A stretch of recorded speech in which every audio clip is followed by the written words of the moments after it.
ABN Marathi news मध्ये आपल्या सर्वांचं स्वागत आहे। ताज्या बातम्यांसाठी एबीएन मराठी न्यूजला सबस्क्राइब। साहित्यरत्न लोकशाहीर अण्णाभाऊ साठे यांच्या 105व्या जयंतीनिमित्त एनपी ग्रुपच्या उत्सव अध्यक्षपदी सागर पवार तर कार्याध्यक्षपदी अनुज कांबळे।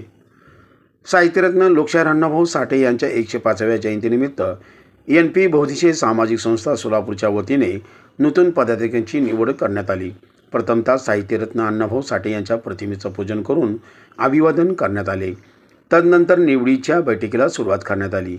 यावेळी नूतन पदाधिकाऱ्यांची निवड खालीलप्रमाणे: उत्सव अध्यक्षपदी सागर पवार, उपाध्यक्ष निखिल दळवी, विजय बोराडे, कार्याध्यक्ष अनुज कांबळे, प्रमुख सल्लागार करण शिंदे, अभिषेक खिलारे, वैभव जाधव, मिरवणूक प्रमुख रोहन गायकवाड, ऋषिकेश जाधव, सचिव सोहन गायकवाड, सुनील पाटोळे, सहसचिव प्रेम देडे, खजिनदार Sameer Shaikh, media founder Anurag Jadhav, media प्रमुख कन्हैया देवकुळे, आतिश गायकवाड, यश जाधव, साहिल पवार, डेकोरेशन प्रमुख आयुष्य शिंदे।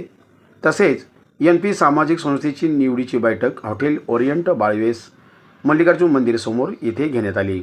यावेळी संस्थापक अध्यक्ष नागेश भाऊ पाटोळे, मार्गदर्शक हरिभाऊ लोंढे, महेश अण्णा डोलारे, पृथ्वीराज भैया सरवदे, यशपाल अंकल सोनकांबळे, गोविंद भाऊ कांबळे, सोहन लोंढे, अमर पवार, रोहन लोंढे, महेश भिसे, बाळासाहेब लोखंडे तसेच एनपी संस्थेचे पदाधिकारी व सदस्य उपस्थित होते।